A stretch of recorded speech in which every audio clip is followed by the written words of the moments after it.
Hi eaters, I'm doing a vlog, so it must be time to talk about CrossFit, right?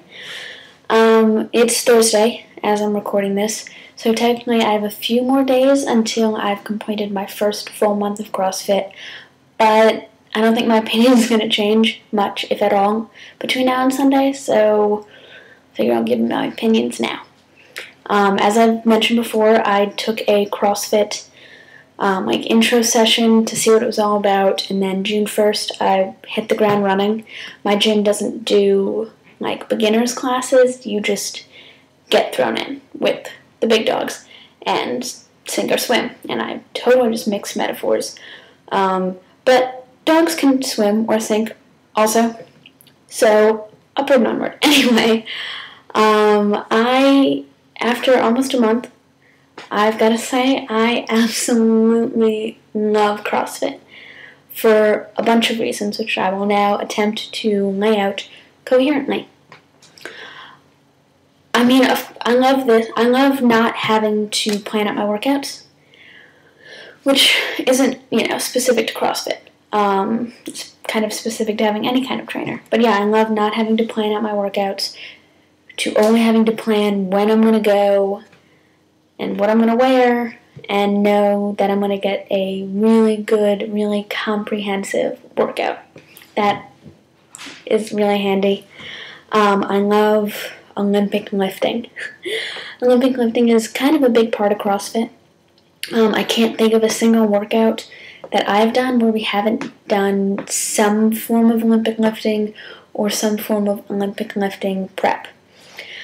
And honestly, Olympic lifting was such an eye-opener for me. I don't want to say that I've never knew that I could lift big weights, but I guess I never knew how to approach them, or what was a good weight to start with. So I never really tried to lift big weights. I guess the extent of my big weights was I would do a 20-pound kettlebell swing, or some 20-pound flat back rows. That was bad row form. This is row form, not that. Anyway, but yes, so that was big weight to me.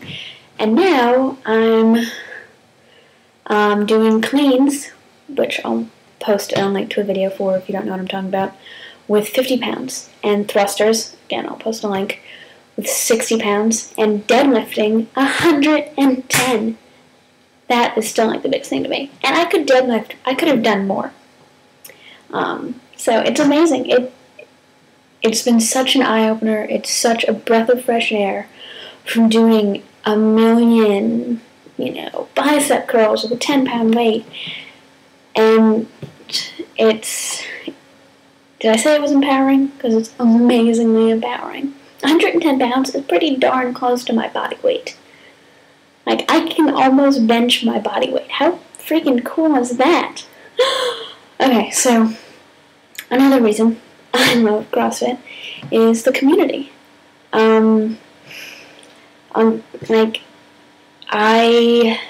don't really have that many friends who are active, or active in the same way that I am, and so I've always gone to the gym by myself, or tried to push them to go to the gym with me, and then been frustrated when they don't have the same mindset about working out as I do, and it's kind of sucked. But CrossFit, I've found, I think we have 30 members, so I have 30 members plus my trainer, of people who understand me, which sounds so weird, but it's true. They understand why sometimes you don't go out at night because you want to go to CrossFit early the next morning.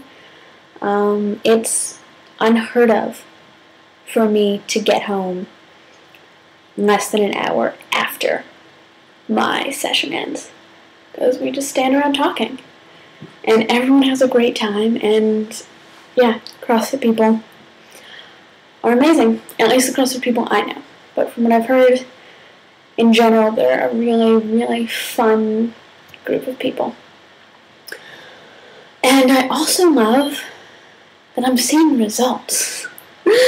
I'll post pictures of my 1 month post-CrossFit body. But it's amazing. My shoulders are strong and sleek, and I'm getting abs without really doing all that much like straight ab work. Sorry, my hands were too much. Straight ab work. My legs were stronger. All in all, I feel amazing. And yeah, what more can you really ask for from an exercise program? So after a month, have I fully drank the CrossFit Kool-Aid? Almost definitely. Do I think everyone else should drink the CrossFit Kool-Aid? No, not at all. I really lucked out. My trainer is amazing. He's really, really good at starting people really low and not letting them, go too fast right out of the box, and scaling things and making substitutions, and he's really great about that. And so, with all of my kind of like funky body bits, I'm not afraid to go in and try whatever he wants me to try. And if I say, I can't do that, he's all over it and it's like, okay, great, do this instead. So I really lucked out with that. I have a feeling that not all CrossFit trainers, just like not all personal trainers, are as good about, being in tune with their clients. Secondly, you definitely have to be a certain kind of person to like CrossFit. I kind of describe CrossFit people as uncoordinated athletes. And I say that because in CrossFit, you have to be willing to do whatever the coach tells you. Coach, trainer, I don't know what to call him. But yeah, so this analogy, coach. So you have to be willing to do whatever the coach tells you and trust that he knows what he's talking about and that he knows what is in your best interest. You also have to be competitive, whether it's competitive with yourself or competitive with that other person in the class who always finishes the WODs. Oh God, I just said WODs. The workout of the days in the fastest time or does the heaviest weights. So you have to have that kind of competitive edge.